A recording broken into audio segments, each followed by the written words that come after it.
there's a very real responsibility, in my opinion. There's a very real responsibility that if you are going to become a representative of the federal government, if you're going to become a sworn officer of the federal government, whether you're in military uniform, whether you're plainclothes FBI, whether you're Secret Service, whatever else, we have an obligation forevermore. We will never be normal citizens. I think that's nonsense. You can think whatever you want to think. I really do. If you are a private citizen, your loyalty is to yourself.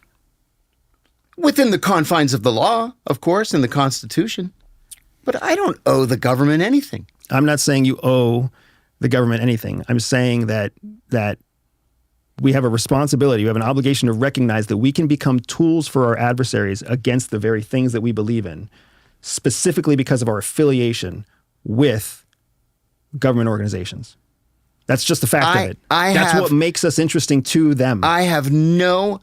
But well, how is it different then for the myriad of intelligence officers who sell themselves out to corporate media?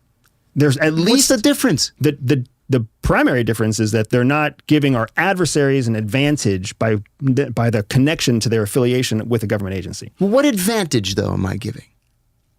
You don't even know how they choose to use your information. Of course I do. I see it every single day. If you really think you know what they're doing with your information, you are either willfully ignorant or overly confident. Enlighten me. They can do anything they want to. They don't even have to be using it right now. What are you saying that they're doing, though? They could be doing... So they could be, and they're not. Okay, let's just take best practices for covert influence. Best practices alone, right?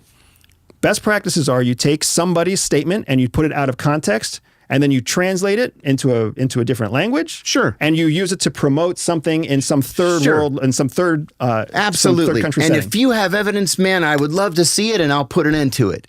Sure, they could do anything they want, just like the U.S. can do anything that it wants. But they don't. They haven't.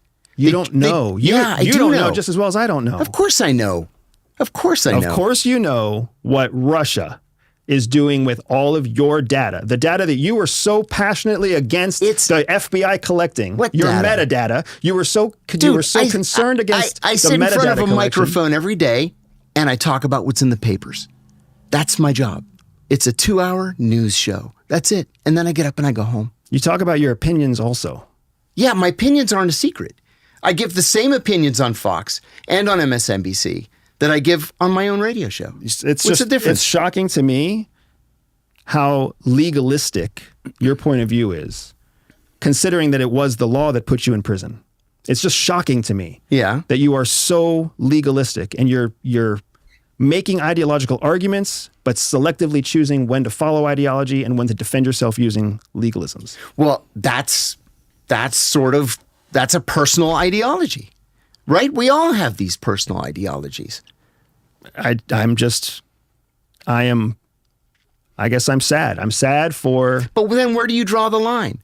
Do you not give an interview to a Turkish outlet or a Cuban outlet or an Argentine outlet? I mean, pretty much anybody with the Five Eyes can be an opponent of the U.S. government on any given issue.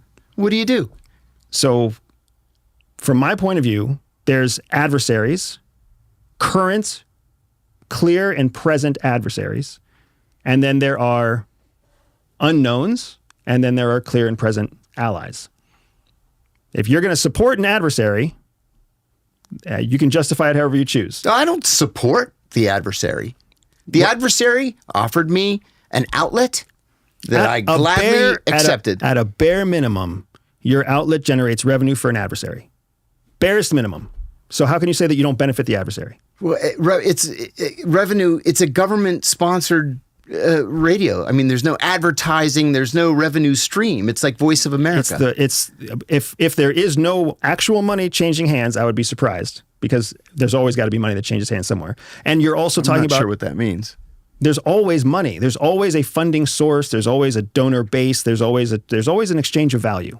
Nothing is free. It's a government-funded radio network. Funded by which government? The Russian government. The Russian government funds a radio channel. Yeah.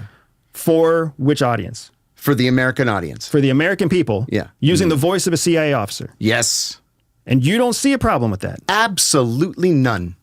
Do we do that in other countries? Of course we do. It's And called they're the Voice of fucking influence America. campaigns. It's called the Voice of And America. they are there for influence.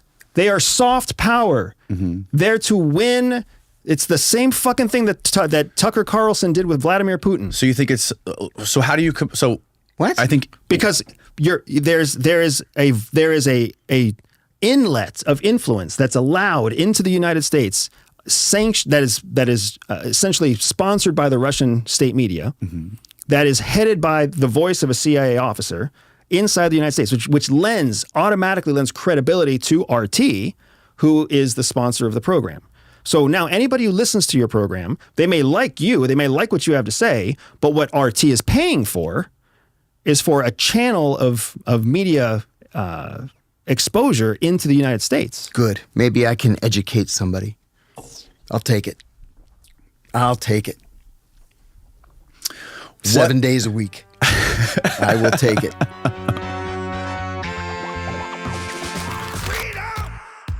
So fresh on me. Freedom.